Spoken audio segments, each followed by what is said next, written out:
Good evening and welcome to the Fairmont Area School Board meeting on Tuesday, June 14th, 2016. Please stand for the Pledge of Allegiance. I pledge allegiance to the flag of the United States of America and to the republic for which it stands, one nation under God, indivisible, with liberty and justice for all. Thank you. For roll call, we have all members present. Moving on to minutes. If you've all had an opportunity to review the minutes, I'd entertain a motion. I'd make a motion to approve the minutes as offered for the May 24th meeting. Thank you. We have a motion to approve the minutes. Is there a second? I'll second it. Thank you, Julie. We have a motion and a second. All in favor? Aye. Opposed? Motion carries. Moving on to the agenda. I have one change. We're going to move the vote on QComp from Roman numeral 9J, Appendix K, and to write immediately following the QComp report by Jody Christensen. That's fine. Any other changes? I do have just a small report for negotiations. Okay. We can go over and Negotiations, put that we'll on add a that. committee. Yep, under C. That was yesterday, so 6:13. Okay. That took place on 6/13. Any other changes to the agenda? Okay, I'd entertain a motion. I'll make a motion to approve the agenda as presented. Thank you, with those Julie. corrections. Thank you, Julie. Is there a second? Second. Thank you, Danielle. We have a motion and a second to approve the June 14, 2016 school board meeting agenda as amended. All in favor? Aye. Opposed? Thank you. Motion carries. Moving on to celebrations and school community reports. First, we have Mr. Chris Pierce here to present some exciting information. Well, thank you. Yeah, I'm happy to report on behalf of U.S. Bank and the Minnesota Vikings. Fairmont School District was awarded $50,000 grant for the bleacher project. Those bleachers were old when I played there a couple years ago, so very welcome addition. We came down, must have been about 2 months ago, and met with Joe, Mr. Brooks, and some of the facilities staff. And the selection committee was very impressed with quite a few things. The project, the design of the project, how well run the school was, the consolidation of the facilities, just how well run it was. And you guys did just an excellent job presenting your case. And a lot of it also had to do with the collaboration. There were so many different teams that use that field. It's open to the community. As Mr. Brown has talked about before, and if you pay attention, you notice that we are very accessible. Our school district makes our facilities very accessible to the community, and that came into play as well. But just again, thank you so much for applying for this. We're just very happy. And we're one of two outstate Minnesota areas to receive this grant in this first round, the other being Duluth, which is much bigger. But this was just an excellent project, and just we're very glad to be part of it, and thank you again. Thank you. As a district, we are very, very grateful for this grant, for the consideration even of our district, and for you being here tonight to present this. Something that's been on our radar for quite a few years, and to have this assistance is a great benefit to us.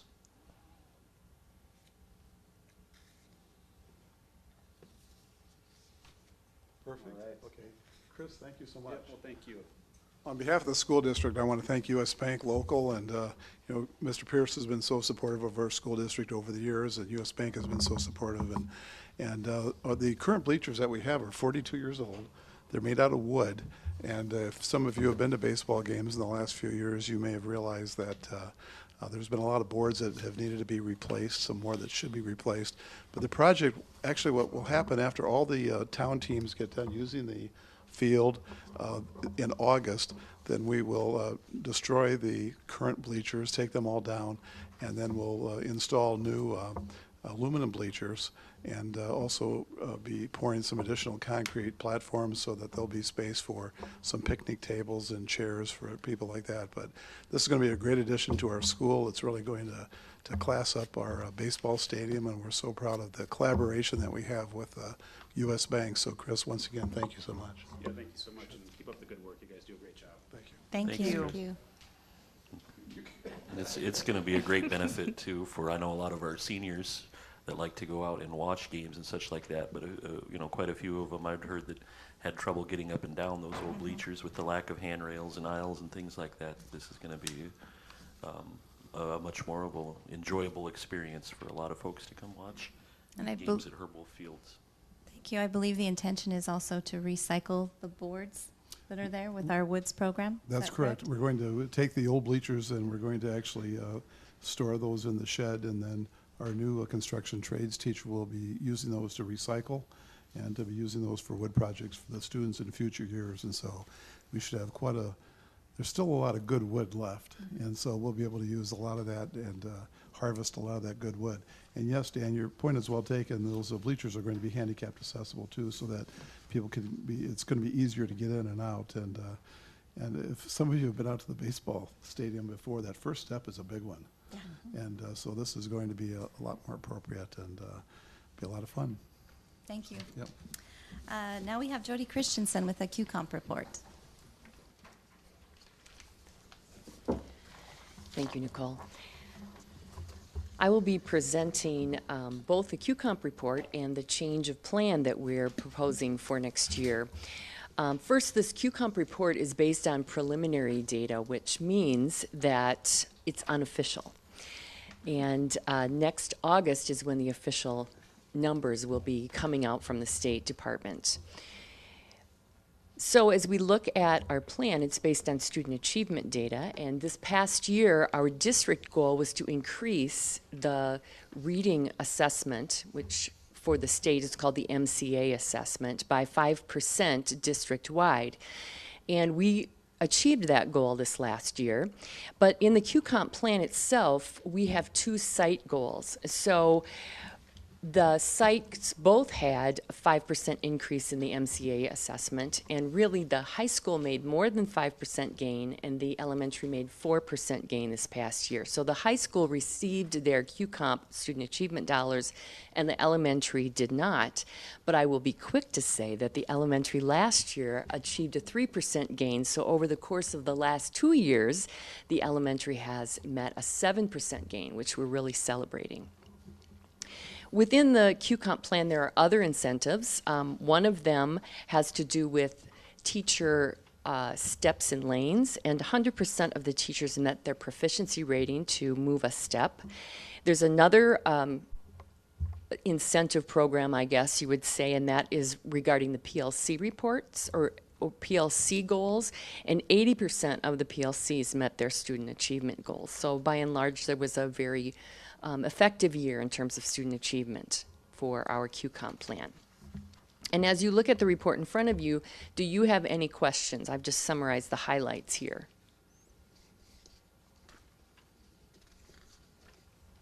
If not, I'll move on to changes in the plan. During this past year, the school board recommended that we reduce the number of teacher observers and move that to a more instructional coach focus, which the teachers voted on, and so that change will be going into effect next year. So instead of multiple observers, this past few years we've had 25 to 30 observers, the QComp plan will hire 2 full-time teacher coaches who will coach for 3 years and then move back into the classroom, and we will kind of have a revolving door there for 3-year periods of time. A second change that will occur is that licensed teacher in our current plan will be changed to include community experts, as they are also part of our teaching staff. And finally, as a result of the cost savings from moving from 25 to 30 observers to only 2, each teacher will be awarded a pocket of money for professional development this next year, and we have a plan for dispersing those funds. And so it really gives every teacher an opportunity to observe as a means for professional development. You'll see that in your change of plan form. I believe that you have to act on the change of plan form, so do you have any questions for me on that report? Jody, I have one. Under core component teacher evaluation, you reference that there are 2 instructional coaches, and we're actually going to have 3. 2 will be paid for out of QCOM funds and what will be paid for out of the district. Should we maybe acknowledge that when we do the final report? Well, it's not part of the QComp plan, but we could put that in if you want. Okay. We could add that But- phrase, But yes. for the public, we are going to have 3 Yes. full-time teacher coaches next year. And 2 will be hired by the QComp plan, and Right. 1 will be hired by the school district. That might be a friendly addition that I Okay, might we suggest. certainly can add that. And then when we send in the final report too, what we are going to add, as Jody mentioned, community experts. We have a number of teachers right now that are not fully licensed. However, they're called community experts, so they have a teaching endorsement and as they're working on their license. And I really appreciate the fact that the Teachers Association approved that addition because eventually all of our community experts will be fully licensed teachers. And as the teaching shortage continues in Minnesota, it's so important that all teachers that are working with their kids are included. So we appreciate that. The coaches that you mentioned, do they have, how is it determined what teachers will approach which coaches, or how will they be assigned? There will be 2 ways that teachers will be assigned to coaches or will voluntarily select the coaches. One of the ways that teachers and coaches might connect would be based on principal recommendations. So if principals are working with teachers and see a need, that principal may instruct or advise a teacher to pursue a certain area of interest and then connect with a certain coach. And the other way is that it's just voluntary. Coaches will have an area of expertise, and if a teacher's student achievement goal is in that area of expertise, it's very likely the teacher will select that coach. What are those areas of expertise? We have one of the 3 coaches, if you place all of them in the pocket. One is a literacy area of expertise, student engagement and classroom management, and the third is an instructional coach in terms of instruction and assessment alignment. Thank you. Just one question about, you said groups of 3 as far as rotating in and out. Is that going to be 3 teachers at a time every 3 years, or is it going to be like one different teacher? It will be on an alternating basis. One of the coaches is actually going to be retiring at the end of this year, so another one will come in and there will be some overlap. The most senior instructional coach will act as the coordinator for the coaches. Okay. Any other questions? Thank you, Jody. That's very thorough. Welcome. Thank you. Great. Rufus, do you want to present on that with a motion? Jay. Number 9J. Yeah.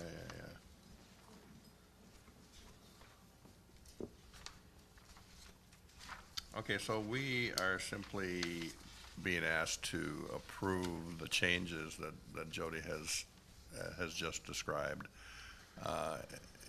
It's a requirement every year that the board has to review the plan for QComp, which, again, for those that don't know what QComp is, it's a state program to enhance professional development among teachers.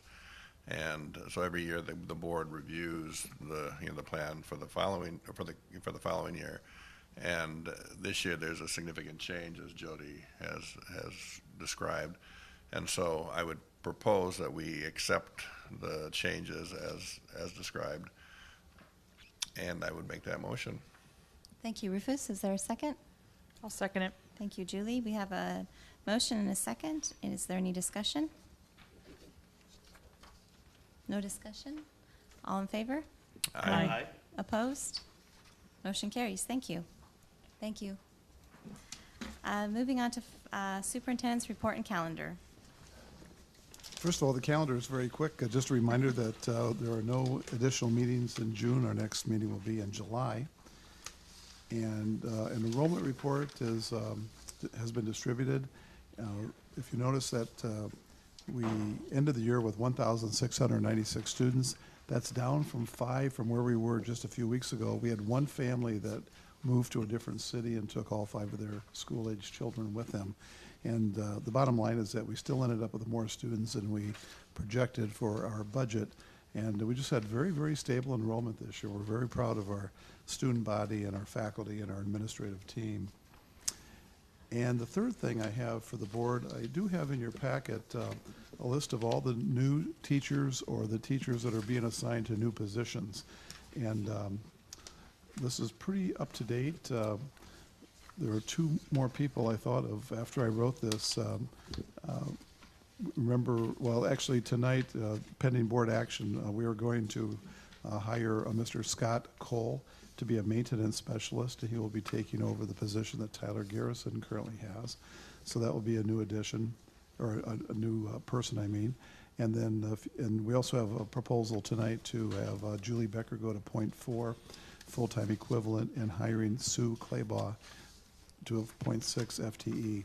So you can see that we have a number of new faculty and staff that will be serving our community this next school year. But I just want to publicly thank in advance, before we take final action on some of these positions, I want to thank all the individuals in our school district that served on interview committees. We had custodians that served on interview committees. We had teachers and administrators, and it takes a lot of time to recruit and to interview and to do reference checks.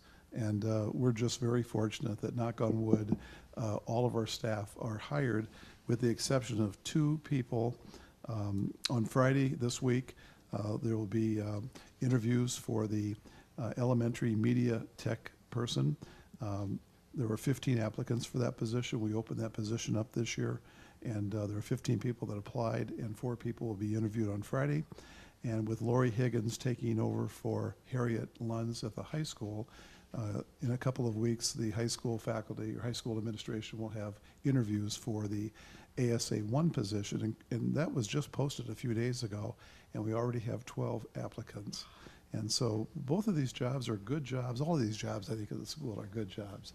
And we're just very pleased with the quality of the applicants and the quality of the staff that we're hiring for our community next year. Do you have any questions about this? This is a big list. That is big. Yeah. It's exciting to see all the new individuals coming into our district. I mean, Right. it's just wonderful. Yep. That's it. Okay, thank you, Superintendent Brown. Moving on to financial business. Dan, donations? We have donations in appendix. I've got one here, C. It's always nice when there's a lot of donations. A and B and C. I would introduce the following resolution and move for its adoption. Whereas Mayo Clinic Health System of Fairmont has donated 9.60 acres of farmland to the high school Ag Academy for the 2016-17 school year, valued at $3,120. Be it resolved by the Fairmont Area School Board to gratefully accept this gift. Dan, I just want to point out that they're donating the use of that land. They're not just giving us the They're not land. just giving us the land. But Which if they would want, be nice. it would be nice. But anyway, okay. But this is actually, I believe, replacing the land that's on South Prairie that is going to be used for Well, we've housing. had the use before, right? This Right. isn't our first year. We've had the use of this land before. That's correct. Last year we used it too. Yeah. Yep. Yeah, this is the land between the hospital and the Christian church there, but on Johnson Street, right? Thank you. Is there a second? I'll second that. Thank you, Julie. We have a motion and a second to accept this gift. Is there any discussion? Okay, roll call vote. Danielle? Aye. Chair votes aye. Dan? Aye. Julie? Aye. Rufus? Aye. Thank you. Motion carries. Appendix B. I'll introduce the following resolution and move for its adoption. Whereas the missions team of Grace Lutheran Church has donated $1,000 to CER for the literacy program. Be it resolved by the Fairmont Area School Board to gratefully accept this gift. Thank you. Is there a second? Second. Thank you, Danielle. We have a motion and a second to accept this gift. Any discussion? Roll call vote. Danielle? Aye. Chair votes aye. Dan? Aye. Julie? Aye. Rufus? Aye. Thank you. Motion carries. Appendix C. I'll introduce the following resolution and move for its adoption. Whereas Eloise Lidke donated $100 to the high school library. Whereas this donation was made to honor the group of senior students who worked at her house on the recent Community Service Day. Be it resolved by the Fairmont Area School Board to gratefully accept this gift. I'll second that. That's very wonderful that she, took that to, recognize those students who did a great job, I'm sure, for her, but just showing the appreciation. Thank you. Is there any more discussion? Okay, roll call vote. Danielle? Aye. Chair votes aye. Dan? Aye. Julie? Aye. Rufus? Aye. Motion carries. Appendix C3. I'll introduce the following resolution and move for its adoption. Whereas $1,000 was donated by Foster and Lynn Fries from the National Christian Foundation to Fairmont area schools to purchase equipment for the construction trades class. Be it resolved by the Fairmont Area School Board to gratefully accept this gift. Thank you. Is there a second? Second. Thank you, Rufus. We have a motion and a second to accept this gift. Any discussion? I just want to point out that Foster Fries is the individual that when we took some students down to Iowa to see some of the presidential candidates, he was the individual that was with Senator Rick Santorum from Pennsylvania. And during the presentation of Senator Santorum, we talked a little bit about vocational programs, and Foster was very impressed that Fairmont area schools has such a vibrant vocational program. And he said, anything I can do to help, let me know. And so I requested some money from him, and we didn't get all that I requested, but at least we got his $1,000 check yesterday, so we appreciate that. Any and every little bit helps. That is correct. Thank you. Any other discussion? We have a motion and a second to accept this gift. Roll call vote. Danielle? Aye. Chair votes aye. Dan? Aye. Julie? Aye. Rufus? Aye. Thank you. Motion carries. Moving on to financial reports and bills. Sue? Tonight on the agenda, we have to approve the May 2016 Treasurers Report and wire transfers from May 20th to June 9th, and the payment of the June 14th bills. So you should have a document that starts with the Fairmont Area Schools Expenditure Report. So that is as of the end of May. And so first you have the budget, the funds on the left, and then the budget. And this budget has been updated to the revised budget that's actually next on the agenda. And that total expenditure budget for all funds is $24,119,000. Our monthly expenditures for May of 2016 were $1,791,000. So year-to-date expenditures, $18,587,000. So when I look at the general fund, we're at about 75% spent, and then when I look at our teachers' pay, we're at about 75% spent, because they'll still have checks in June, July, and August. So I feel like that's appropriate. Any questions on that? Okay, then the next part is the transfers and wires from May 20th through June 9th. Just two to highlight there. The second one, we received $119,000, which was the good faith check from the bond sale, and we received those dollars on May 24th. And then second from the bottom, our P-card payment is $35,187. And Judy did give you that register, and we'll look at that here in a moment. And then at the bottom, our payroll disbursements for the month of May were $1,075,000. Okay, and then on the back side, you have the May 2016 Treasurers Report or Cash Balance Report. So you can see by fund and by account what the end of the month cash balance is. Do you have any questions? Okay, then I'll move to the check register dated today, June 14th. Just a few to highlight. Check number 58484 made out to the Children's Museum in Mankato. The kindergarten students went on a field trip there, and this was funded by Partners in Education dollars. So the kindergarten teachers wrote a grant to Partners in Education for that. Check number 58509 made out to the Hilton Garden Inn. This was for the hotel rooms for state track, so last Friday on June 3rd. Check number 58524 made out to Martin County West. This is for our Fairmont area schools, with the gymnastics program. So we calculate or add up all the expenses that we've paid, and Martin County West is the same. We put that together and we divide it based on the number of students that go to Fairmont schools or go to Martin County West schools. And so based on that, we owed Martin County West those dollars. Do we have the bill yet for the wrestling program? Do we generate that, or do they? They owe us for that, and we have billed them. Okay. Okay. And then check number 58546 made out to Region 2A We hosted 3 section baseball games and 2 section softball games. So what this check is for is the gate receipt, because it's a postseason game. We need to pass on the gate receipt back to the region. Any questions on that register? Okay, then you should have that P card register that you would have just received tonight. I just have 2 to bring to your attention there. And these don't have check numbers, but the payment to Case Cruiser. What this is for is at the elementary school, they have a lot of student iPads, and this is like a charging station case for 20 iPads, and so we're purchasing 10 of those.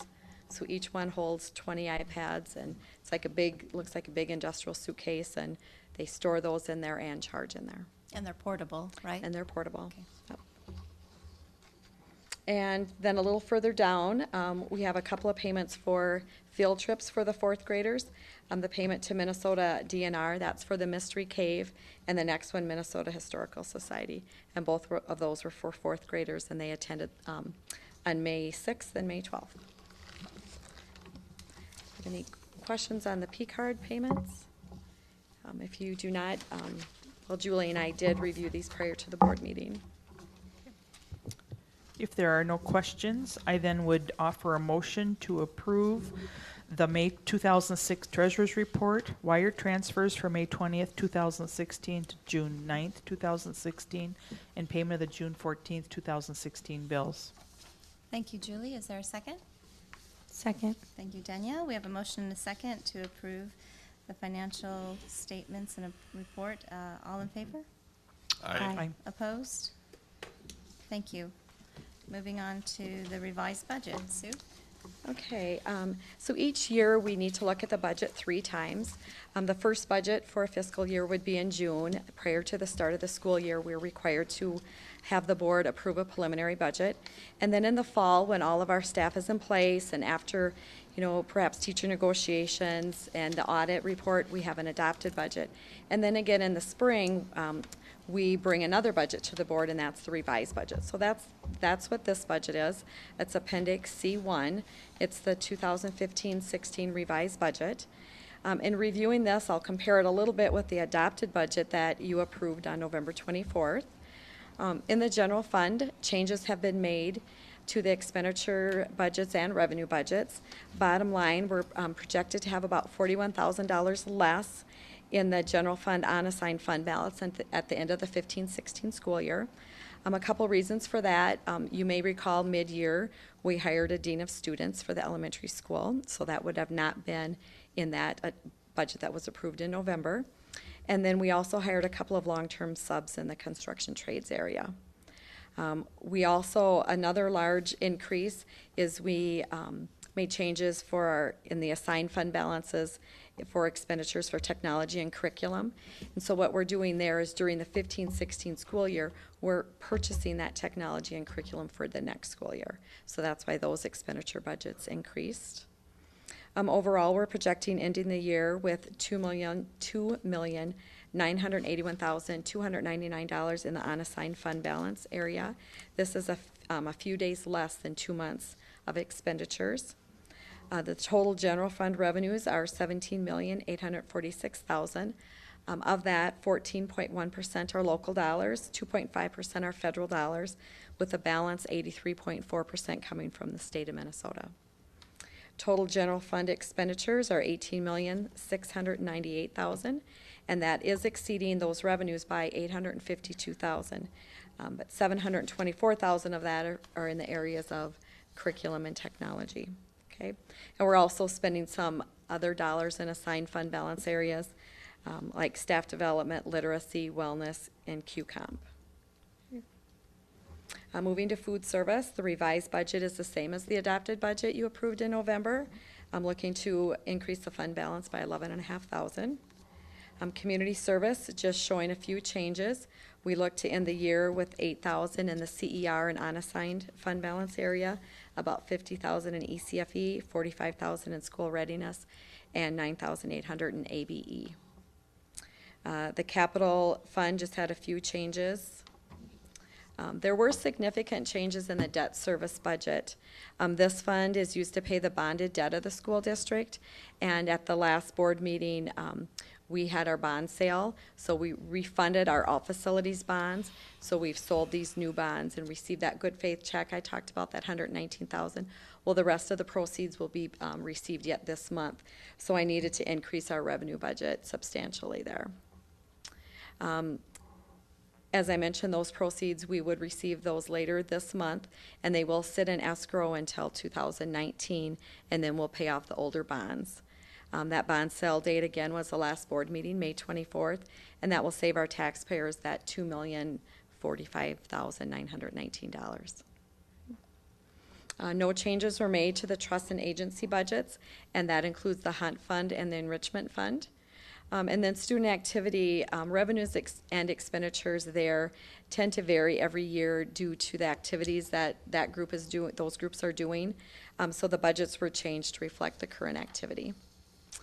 So in total, revenues in all funds are $34,963,000, expenditures $24,119,000. The difference, we have a couple things going on. The revenues are much higher for the additional bond proceeds that will be received, and then our expenditures are higher, like in the general fund of that $852,000 that I'd mentioned earlier. If you do you have any questions for me? We did review this with the Operations Committee at their meeting on June 8th, and they do recommend approval.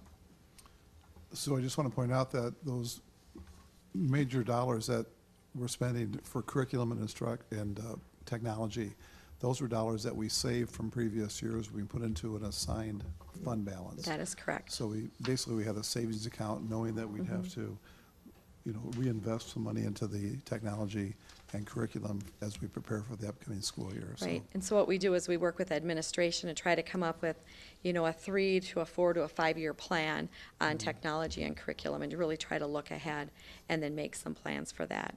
And then further try to purchase them early enough so they're ready for September.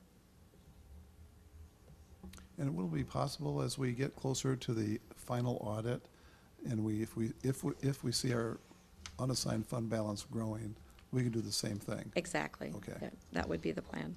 Okay. Okay, thank you. Need a motion? Do we have a motion for that? Yeah, I'll make a motion to approve the 2015-2016 revised budget. Thank you. We have a motion. Is there a second? Second. Thank you, Dan. Is there any discussion? Thank you, Sue, for explaining that. Yes. Welcome. Thank you. Every time we hear it, it helps to make it clearer and clearer, through the years and all that. It's a lot to absorb, but it's very important for the operations. Thank you. I'm optimistic that, with the way we budget, which we do conservatively, but our student numbers were about 25 to 30, consistently 25 to 30 higher than they were last year. So that's always wise to budget for less and hopefully end up with a little benefit at the end. And I think that's what that's what I see coming. So that's good. Thank you. Any other discussion? Okay, we have a motion and a second. All in favor? Aye. Aye. Opposed? Thank you. Motion carries. Now moving on to the preliminary budget. Sue? Okay, so next we have the 2016-2017 preliminary budget. It is in Appendix C2. And as I'd mentioned a little bit ago, prior to the start of any school year, that is one of the things that school boards need to do is have a approved budget. And that is the preliminary budget. We did bring this to the Operations Committee as well on June 9th, and they do recommend approval. Really, work begins on this preliminary budget last winter. We start making projections and assumptions based on, for our revenues, like what is our enrollment doing? We follow that. What are the changes we know, like the formula allowance we know is going up? Start looking at different expenditures, what do we feel will happen with employee negotiations and staffing, as Joe spoke to the big list of changes. We start working on that, looking at that staffing and how those changes will be. We look at our utility costs, insurance costs, transportation costs, and we kind of put this into maybe a a multi-year budget as well. So that's really kind of our first preliminary look at it. And then as we continue on in the spring, we look at it again and again. And so this year, with the several retirements and resignations, the administration did work to come up with a plan that would be basically cost neutral to best meet the needs of our students and our district. So, that's how we work that in with our preliminary budget. So this preliminary budget begins as how our projected end-of-the-year fund balance ended for the budget that you just approved. That would be in that beginning fund balance column is the same as the ending from the prior report. The beginning fund balance and the general fund is projected to be just a little over $4.5 million, with revenues of $18,206,000, expenditures $18,478,000. So we're projected to end the year with a fund balance in the general fund, and that's the total fund balance, at about a little over $4.3 million. And the unassigned portion of that would be $2,963,000, which again is a little short of our 2-month goal. The projected beginning of the year fund balance will change depending upon how we end the 15-16 school year. And we should have final figures, hopefully later in October when the audit is complete. With the 16-17 preliminary budget, we're using the same number of students that we budgeted for in the 15-16. That's 1,677 students served in our district.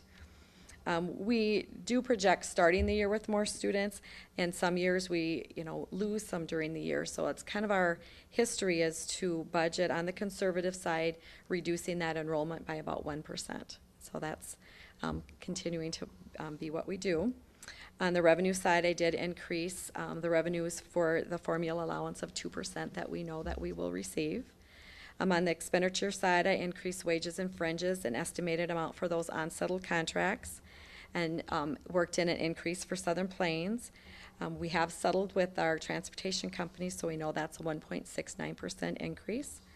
The utility budgets looked pretty good for 16. I didn't feel I needed to do a whole lot there for FY17 with the exception of electricity, so that one was increased. And this fall, I will continue to work on the budget in all funds, but really that general fund probably look at it the hardest with, how are we starting school? What are our actual pupil units? What does that final staffing look like? And hopefully we'll have all the other employee contracts settled, and then we'll bring another budget back to you after the audit. So moving on to food service, this preliminary budget has been updated. I've worked with Jackie with Chartwells. It reflects anticipated changes with state and federal reimbursement, staffing changes, lunch price increase of 5 cents, change for food costs, all of those things. Looking at increasing the fund balance there by about $17,000. Community service, this preliminary budget does not have a lot of changes in it, just a little bit for wages and benefits from the prior year. So that one we'll look at a little in closer detail this fall. Operating capital is based on actual health and safety and deferred maintenance projects that we have planned for the 16-17 school year. Those are now called the long-term facility maintenance projects. So anything that is scheduled is included in this. And then any capital expenditures and technology projects for the 16-17 school year are already included in operating capital.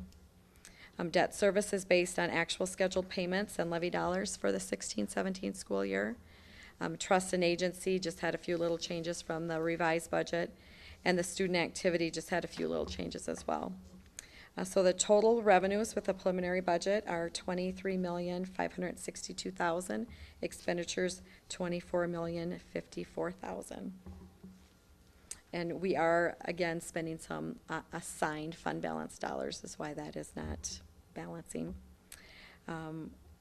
This preliminary budget that I mentioned, that we're required to have the board approve that prior to July 1. And it is preliminary. We know it will change. May I answer any questions for you? So I just want to point out, you remember the list of employees that we have, the new employees we have coming? That's expenditure neutral. Right, yes. We worked hard to try to make that be cost neutral. Right, so when you look at all those new people coming in, we're not going to pay more next year for those people than we are this year. And even though, because we had some veteran folks retiring that were higher on the salary schedule, that gave us an opportunity to hire a couple of new positions, but they're funded with fewer dollars. So that was very, I always think about Diane when I think about that. Yeah. Because we're going to be neutral, okay? Stay within budget, okay? Thank you. Any other questions for Sue? Do I have a motion? I will make that motion to approve the 2016-17 preliminary budget as presented. Thank you. Is there a second? Second. Thank you, Danielle. We have a motion by Julie, a second by Danielle. Any discussion? All in favor? Aye. Opposed? Motion carries. Thank you, Sue. We have no old business, so we'll move on to new business. We have some grants. Dan? This is just to formally, even though Chris already gave us the check, but we will need to formally approve the receipt of a $50,000 grant from U.S. Bank to aid in the replacement of our baseball bleachers at Herbold Field with the new bleachers. I would make a motion to approve the grant of $50,000. I'm sorry. I think he does. Dan, I think you do all five, don't you? Do I do, there's 5 at once, or? I think so. Okay, well, I'll describe Yeah. each of the 5 then. Also, we have received and awarded a $3,000 grant from AgStar Financial Services. This will be used to purchase equipment for the high school greenhouse, which includes a germination chamber, a water reservoir and stand, venting fan, and a backpack sprayer. Also, CER received 2 $2,000 grants from Martin County Youth Foundation. One will fund CER youth scholarships. The other will help cover costs for summer nature and science discovery camps. And also, number 5 is Fairmont Elementary School received a $2,000 grant from Martin County Youth Foundation to help fund this year's Kinder Prep program for incoming kindergartners. That will be July 25th through the 29th. So we'll do acceptance of all 5 of those grants. I will make the motion. Thank you, Dan. We have a motion. Is there a second? Second. Thank you, Rufus. We have a motion by Dan, a second by Rufus to approve the mentioned grants. Is there any discussion? All in favor? Aye. Thank you. Motion carries. And thank you very much to the community for being so generous to our school district. It is making a big difference in the lives of many students. They're able to be exposed to many, many different opportunities in our schools that are leading them to different careers and schools, and it's wonderful to see our community so involved. Moving on to new business B. Danielle? Yes. In assuming the added responsibilities of school board president, Nicole Green is recommending that Rufus Rodriguez take her place serving on the school as the school board representative on the SDCC committee. So I make a motion to approve Rufus serving as our school board rep on the SDCC committee. Thank you. Is there a second? I'll second that. Thank you, Julie. Any discussion? I think this is a good time of year to always do this change. The SDCC, which is Staff Development Curriculum Committee, their committee has their new people come in by the school year as opposed to the calendar year. So I think it just makes sense to make this a permanent thing that if we change the committee member on this, that it occur during the summer months, so that new member or whoever's serving on that doesn't jump in mid-year when all the goals and such have already been determined. It's much easier to follow if you're going the whole school year with the same group. Yep. Help them to take part of the whole process. And so, yep, I And think that's another great idea. Yep, and Rufus has attended at least one of those meetings previously, so he kind of has a general idea of what it is about. So, any other discussion? Okay, with that, I'll take a vote. All in favor? Aye. Opposed? Thank you. Motion carries. Chartwells Contract, Julie? Oh, Yep, we have calendars. Oh, I'm calendars. sorry, school calendar, Appendix D. At least if we're going to go follow the agenda, yeah. Rufus, that's you. Sorry, didn't mean to throw you all off. I would like to make a motion that we accept the revised 2015-2016 school calendar. The start date for school next year will be, Well, this is No, this is past- this last year. oh, this is last year, yeah. Yeah, it's just got the corrections, I believe, in there for the snow days, and so that we have the We accurate have to make for it the official state, for the state. Oh, for our okay. funding. Okay. So what are the highlights? I think the snow days, I think, were the main thing. Right. February 2nd. You know, that we have to accept that those days we were not in session and we had a snow day Oh, in place. And correct. so it's just, it's just the official, report to the state so that we get the correct amount of money back. Okay. There we go. Okay, thank you. I have a motion. Is there a second? Second. Thank you. We have a motion to approve the revised 2015-16 school calendar by Rufus and a second by Dan. Is there any discussion? All in favor? Aye. Thank you. Motion carries.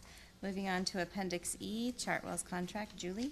Yes, Sue has negotiated a proposed contract for the 16-17 school year. That's in your packet under Appendix E.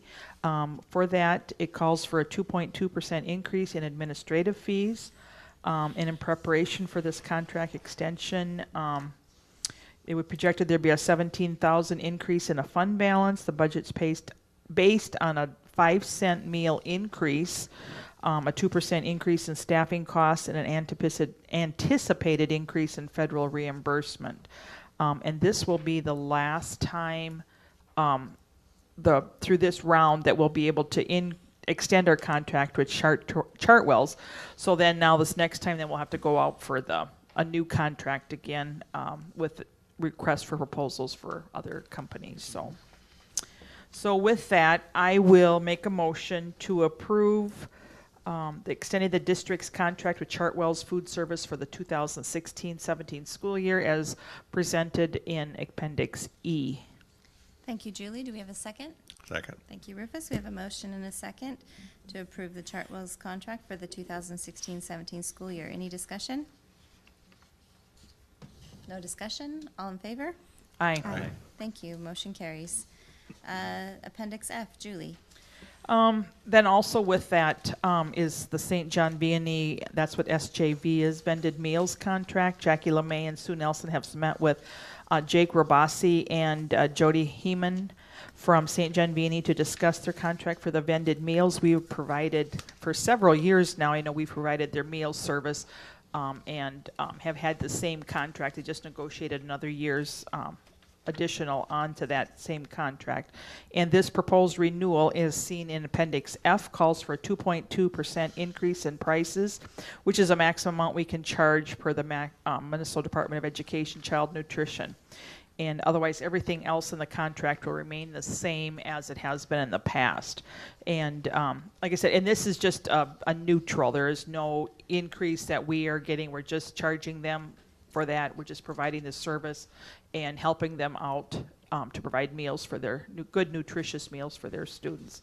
So I will make a motion to approve the renewing the vended meals contract with St. John Vianney for the 2016-17 school year. Thank you, Julie. Do we have a second? Second. We have a motion and a second to approve the St. John Vianney vended meals contract for the 2016-17 school year. Any discussion? No discussion. All in favor? Aye. Aye. Thank you. Motion carries. Moving on to Appendix G, contract for garbage and recycling collection. Dan? We are required by Minnesota statute to send out proposals, and Sue is working with our Director of Building and Grounds, looking at what we'll be needing for garbage and recycling services in the future. The current contract that we have had with Waste Management expires on June 30th of this year. We did request quotes. We did not have to go out for bids officially, but we did receive quotes from Waste Management and Hometown Sanitation Services. Waste Management gave us the lowest quote. We will, for the 2016-17 school year, see a 1% reduction in costs, and then there would be a 2.5% increase in costs for the 2017-18 and 18-19 school years. Waste Management provides services to many other districts in the area, including Martin County West, Blue Earth, Wyndham, Mankato, and Albert Lee. Operations Committee discussed this, and we recommended signing a 3-year contract with the lowest quote from Waste Management. I'll make a motion to accept that contract. Thank you, Dan. Is there a second? I'll second it. Thank you. We have a motion by Dan and a second by Julie. Any discussion? Seeing as there's none, we'll take a vote. All in favor? Aye. Opposed? Motion carries. Moving on to Long-Term Facilities Maintenance Plan, Appendix H. Danielle? Okay, during the special session, spring and summer of 2015, the legislature established the long-term facilities maintenance plan program for the school districts. This replaces the current health and safety revenue, deferred maintenance revenue, and alternative facilities bonding and levying programs. The new program begins with fiscal year 17. School districts are required to submit a 10-year plan for their expenditures. Our original plan, which the board approved on August 11th of 2015, has been updated by Dave Turnberg and Tyler Garrison and reviewed by the Operations Committee on June 8th. Requirements have changed, so now the 10-year plans must be approved yearly by the school board and then submitted to the Minnesota Department of Education. So I make a motion to approve our long-term facilities and maintenance plan for the 2016-17 school year. Thank you, Danielle. Do we have a second? I'll second. We have a motion by Danielle, a second by Dan to approve the 2016-17 long-term facilities maintenance plan. Any discussion? I just want to point out that one of the nice things about this program is that, first of all, we have very nice facilities. And unlike some schools in the past, facilities have been run down, and we've been very fortunate that over the years, the school board, working with our Buildings and Grounds Department, have done a great job of maintaining our current programs, our current facilities. And putting a 10-year plan together is really a good thing to do, because we have roofs to repair and driveways and parking lots. Well, and it's just that, it's a plan. So as things come up and we need to make adjustments and that, we can do that. And it's just a way to keep things, on our radar so that, we're thinking about those things all the time. It's kind of like what you do in your home maintenance as well. You have that kind of a plan, but we have this actual physical plan right here in front of us that we can adjust as we need to, but we know, kind of where our needs will be in the future. So, yeah, it's great that we were given that ability to put this together. I think we'd kind of always had a smaller version of that, but now this has been throughout the whole state. So it'll help all districts to maintain and keep their buildings in good shape. So It involves things like looking at like the cost of going to LED lighting, for instance, in the next few years. New seating in the PAC building, things like that are projects that are fairly significant, but when you budget out for them over time, can be fit in those slots. And so it was a good move by the legislature to do this, and it'll be very beneficial for us in the future, I think. Thank you. Any other discussion? All in favor? Aye. Thank you. Motion carries. Moving on to activities admissions fees, Appendix I. Julie? Yes.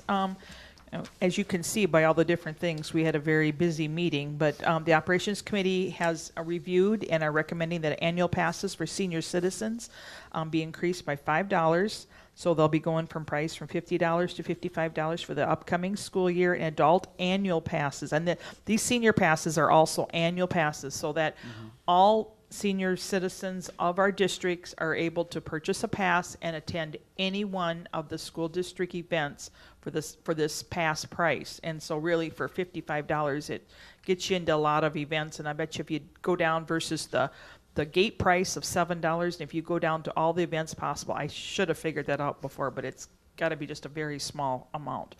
And so then for the adult annual passes, they'll be increased by $10 from $70 to $80. And so there again, if you take for adults purchasing that pass and then, dividing it out by how many different events that are available, it's just got to be very reasonable for them.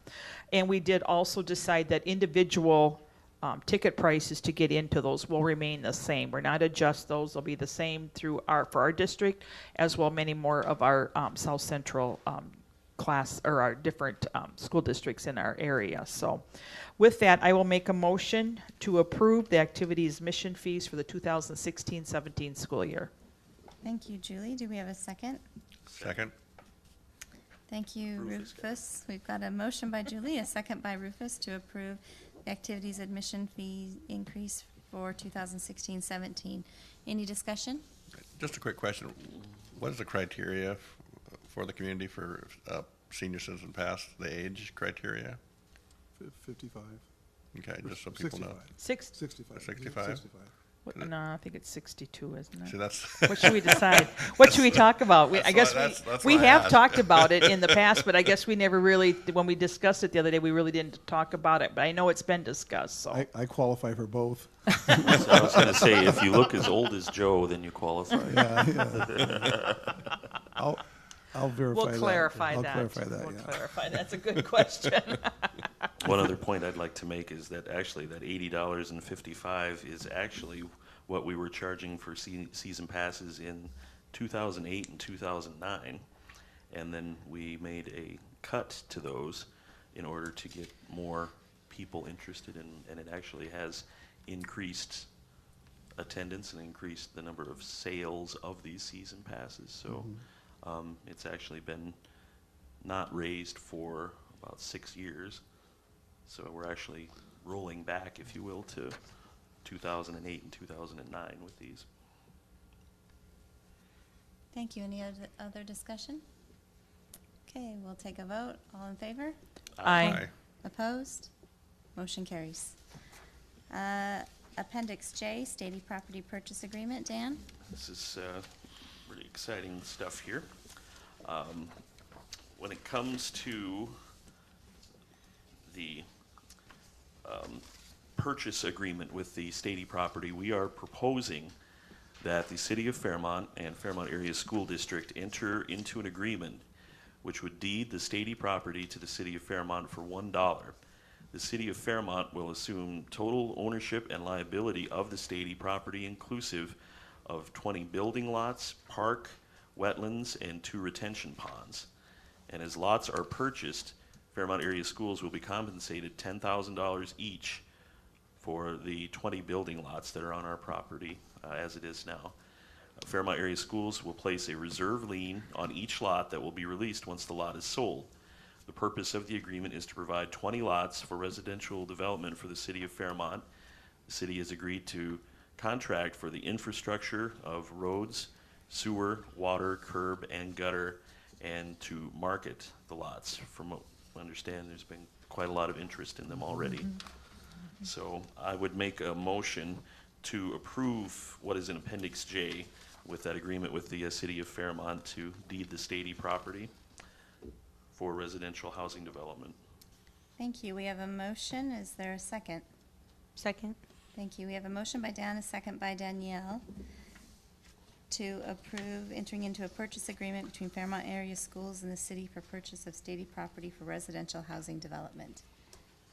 I just want to make a couple of clarifying points. The purchase agreement, I just want to point out, if you look at the first page of this agreement, line 4, the city is actually recommending that the purchaser of this land is the Fairmont Economic Development Authority, Okay. which is kind of a subset of the city.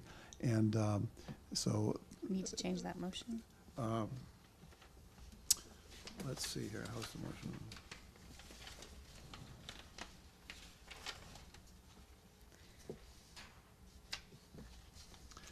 I think it would be proper to change that motion to, State instead of the City of Fairmont. the City of Fairmont to say. Fairmont Economic Development Authority. Right. And the Fairmont Economic Development Authority. I amend my Okay. motion. Thank you. Right. And then Jim Wilson is our attorney who's working on this, and we are in the process of bringing the abstract up to date. And then last night, the city council actually voted to move ahead with this project.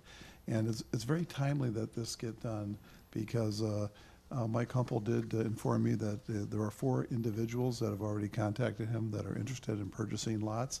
And one of the local developers in town is interested in purchasing multiple lots to build a couple of twin homes. So it's really exciting. This is, of all the things that we've worked on, this is a really exciting thing. And as those of you that serve on the operations committee, we'll be using some of the proceeds from this to help buy some new equipment for the construction trades program to bring our construction trades wood shop up to date, to have more appropriate equipment in there. Thank you. So- And We other, have- other things over in coming years. Of course, the benefit being to the city is that they don't have to spend money on the purchase of property to create more lots. The benefit to us is that we do get what we probably would have sold the land for over time, but in this case, the developer, the city, their cost is just laying the infrastructure out there. By working together with them, we've saved the city a lot of money, but yet we don't have any. We just have to maybe wait a little bit longer for the money to come in, but that's perfectly all right because the more people that we have in town, the more students that we have in our school, the better. And this is truly a win-win-win. It's great to have collaboration between the city of Fairmont and the Fairmont Economic Development Authority, the school district, and the private contractors. And so this is the way government and the private sector ought to work. You know, this is just a great model that I'm really, really proud of this agreement. And Mr. Humpel first came to us back in September, so it's been a while. It's kind of like a baby. It's been like 9 months, but it is. Julie, you'll appreciate this, but it's time to pop. Okay. Okay, we have a motion to amend the original motion to state Fairmont Economic Development Authority instead of city.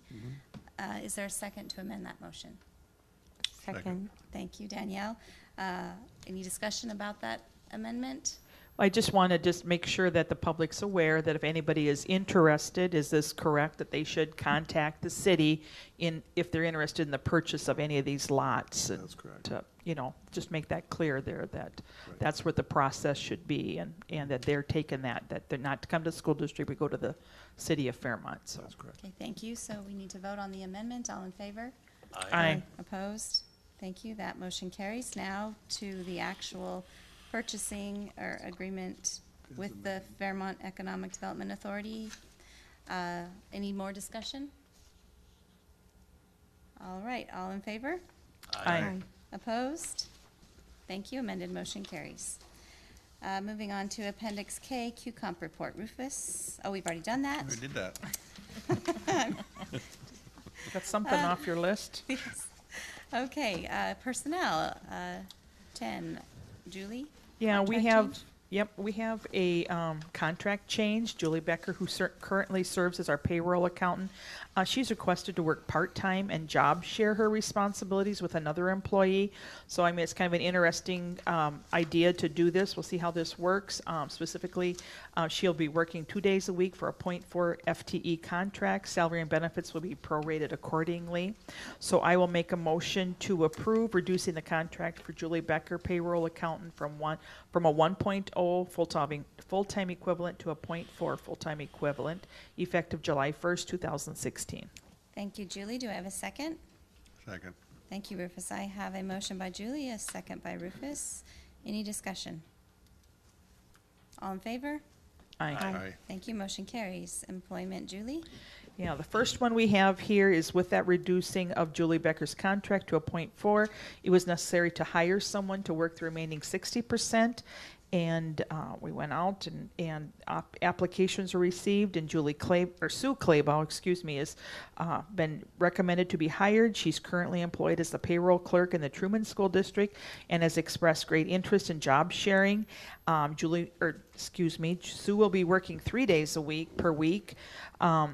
And she's a native of the Fairmont area and holds a diploma in administrative accounting from Rasmussen College in Mankato, and she's been employed with the Truman School District since 2008. So I make a motion to approve the employment of Sue Claybaugh as a .6 full-time equivalent payroll accountant at a salary of step 3, effective July 5th, 2016. Thank you, Julie. Is there a second? Second. Thank you, Dan. We have a motion by Julie, second by Dan. Any discussion? All in favor? Aye. Thank you. Motion carries. Continuing on, Julie? Yep, the next one is Jim Davison is recommending that Michelle Hernus be hired as a Title I Intervention Specialist Aide for the 2016-17 school year. She'll be replacing Lynette Sunblad. Michelle will work 163 days at a salary of step 1. She's experienced working as an ECFE parent educator, an early childhood screener, and also a substitute teacher. So I will make a motion to approve the employment of Michelle Hernus as a Title I aide for the 2016-17 school year at a salary of step 1, effective August 29, 2016. Thank you. Is there a second? Second. Thank you, Rufus. We have a motion by Julie, second by Rufus, to approve the hiring of Michelle Hernus as a Title I aide. Any discussion? All in favor? Aye. Thank you. Motion carries. Okay, and the next one, Kim Niss is recommending that Lori Higgins be hired as an ASA 3, serving as the principal's administrative assistant. She'll be replacing Harriet Lunds, who is retiring this year. Lori has worked at the high school as an ASA Step 1 or ASA 1 since 2009. So I will make a motion to approve the employment of Lori Higgins as an ASA 3 at the high school, serving as the principal's administrative assistant as a salary of Step 6, effective August 1st, 2016. Thank you. Is there a second? Second. Thank you. We have a motion by Julie, second by Rufus. Any discussion? All in favor? Aye. Thank you. Motion carries. Okay, and the next one then, Dave Turnberg is recommending that Scott Cole be hired as a maintenance specialist to replace Tyler Garrison. Tyler's position became vacant when he was hired to assume Dave's position as Director of Building and Grounds. 16 applications were received and 4 candidates were interviewed. Scott is a Fairmont graduate, and he's been employed by Cole Construction since March of 1989. He also works for Ed's Repair Service, and he brings excellent skills to the maintenance specialist position. And so I will make a motion to approve the employment of Scott Cole as a maintenance specialist for the 2016-17 school year at a salary of Step 1, and that would be effective July 5th, 2016. Thank you. Is there a second? Second. We have a motion and a second. Any discussion? Thank you. All in favor? Aye. Thank you. Motion carries. Okay, and then continuing on, Kim Niss is recommending that Brenda Knoll be hired as an English teacher for the 2016-17 school year to replace Chris Sturdy. Brenda holds a BS degree in English from Minnesota State University of Mankato. She has experience working as a substitute teacher and 5 years experience serving as an English teacher for St. John Vianney School. And so I would make a motion to approve the employment of Brenda Knoll as an English teacher for the 2016-17 school year at a salary of BA Step 4, and that would be effective June 30th, 2016. Thank you, Julie. Is there a second? Second. Thank you, Rufus. We have a motion by Julie, second by Rufus. Any discussion? All in favor? Aye. Thank you. Motion carries. And then for our last hiring, Matt Mahoney has recommended that Brady Meyer be hired as the head boys soccer coach for the 2016-17 school year. Brady has served as an assistant boys soccer coach since the program started in 2006, and this fall will be his 11th year coaching soccer. Brady has also experienced coaching hockey, having served 3 years as the head boys hockey coach as well. So then I will make a motion to approve the employment of Brady Meyer as the head boys soccer coach for the 2016-17 school year at a salary of Step 3A. Thank you. Do I have a second? Second. Thank you, Rufus. We have a motion by Julie, second by Rufus. Any discussion? All in favor? Aye. Aye. Thank you. Motion carries. Moving on to committee meetings. Staff Welfare Committee, Rufus? We met last Tuesday and discussed some of the employment items that have come before us tonight, as well as grants, QCOM. And then prior to the staff welfare meeting, there was an informal meeting with members of the staff welfare, including Nicole and myself, with Kim Ness and Andy Trado.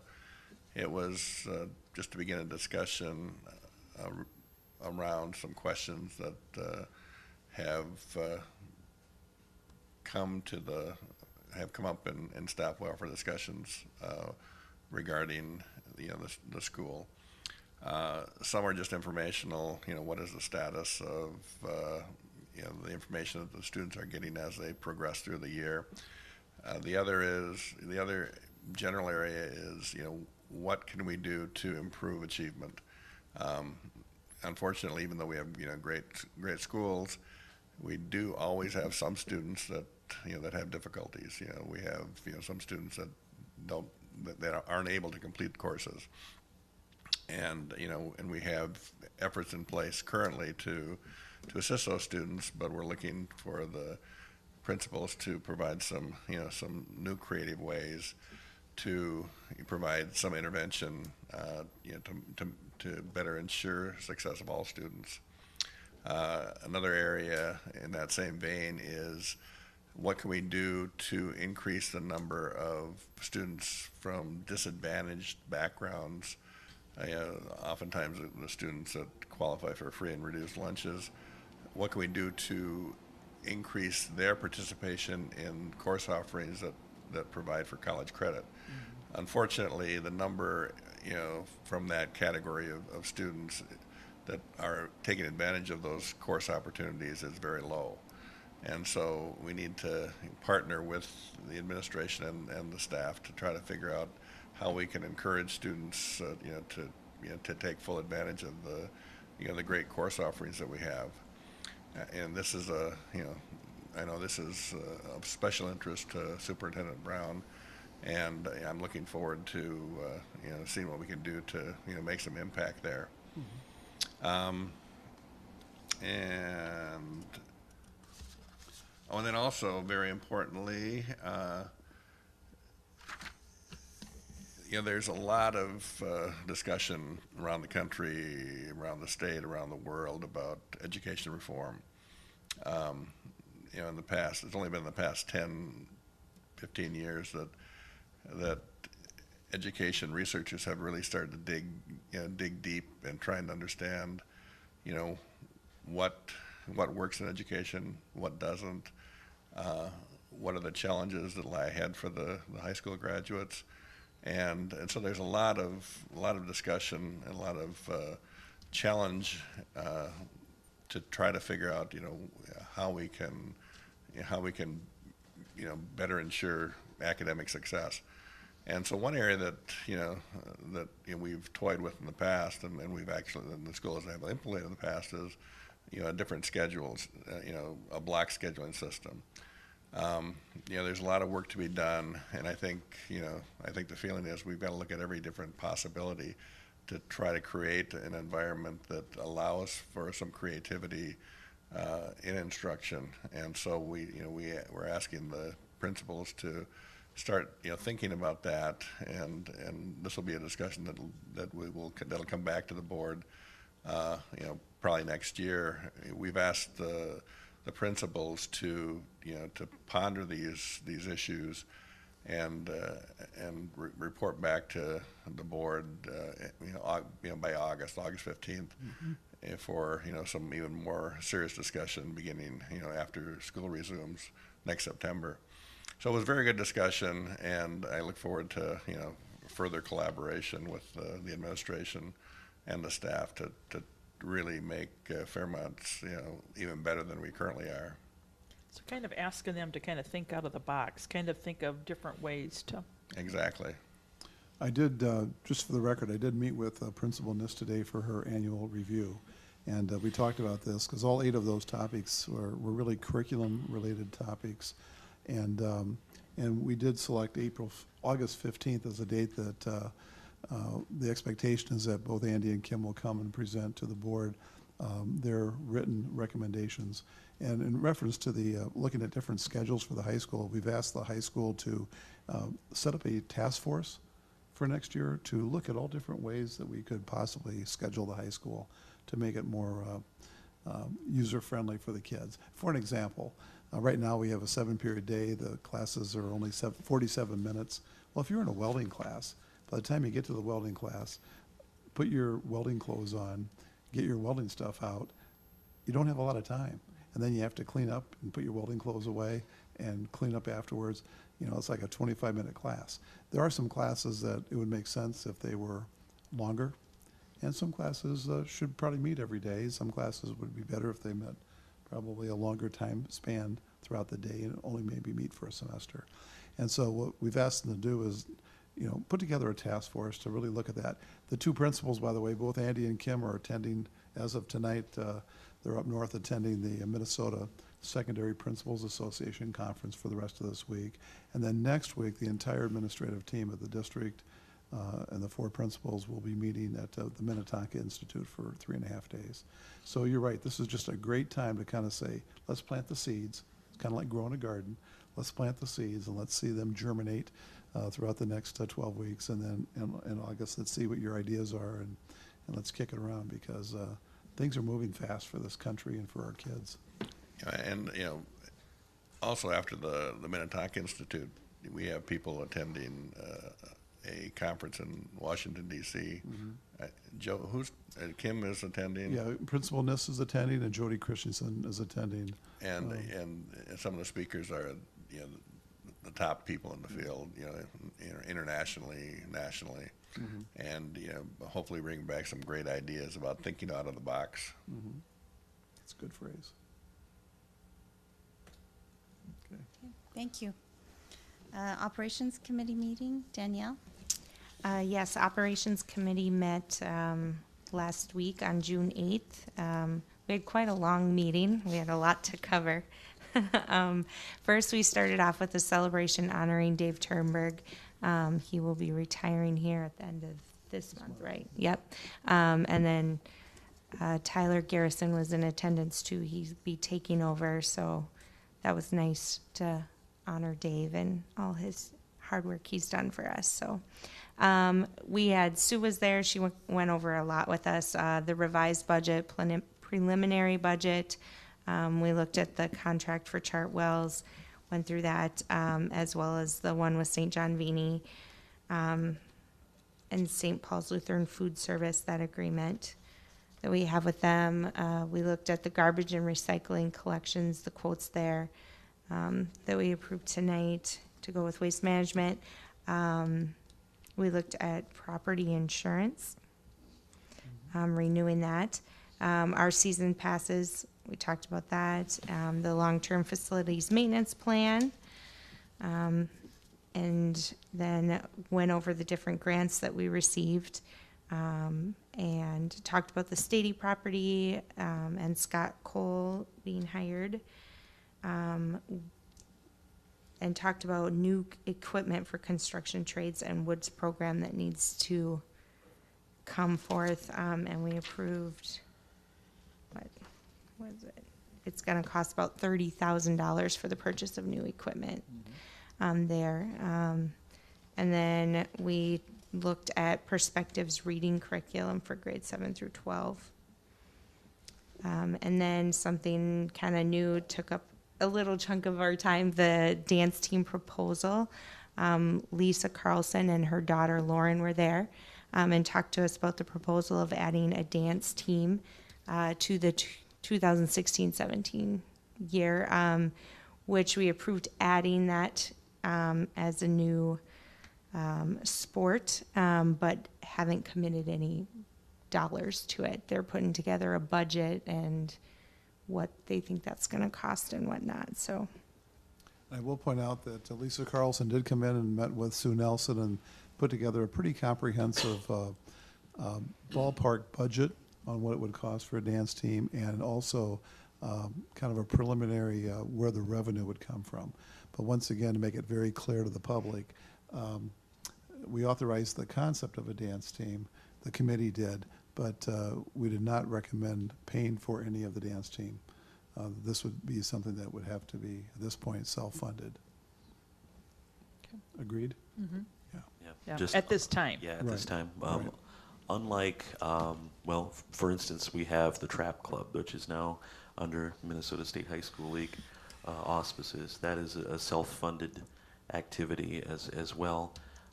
This one would compete in State High School League competition in section against schools from the area that have this as well. But I think it was a very reasonable and well thought out to not take too big of a chunk out of it and trying to do everything at once, just kind of ease the way into it. But we understand that there is someone who's interested in being a coach who has experience with dance teams, and then another person who's interested in being an assistant. So we are welcome to the idea of that going forward in similar fashion to what like the Trap Club has, where it's basically self-funded for now. I think the only other thing I would say to Danielle's report is that we have not made an arrangement with St. Paul's Lutheran yet. We're in the process of looking into that. There's, there's negotiations or whatever to go through that. We have not come to any agreement lunch, yet yeah. for the lunch, but we are looking at that, and we're considering that or working on it, so. Which would be a change from how it's been handled in the past, just because of an employee possibly retiring there. And once again, that's another example of, this does not happen in most communities, but to have the public school working very closely with our parochial schools, we just have such a wonderful relationship, because most of those students do end up coming to Fairmont High School. And so whether you go to St. John Vianney or St. Paul's Lutheran, or the children that are homeschooled in the district, we get a lot of those at the high school that come and take a couple classes. I just think it's great that we have a collaborative spirit here in Fairmont. You don't see that in every town, but we have it here. No.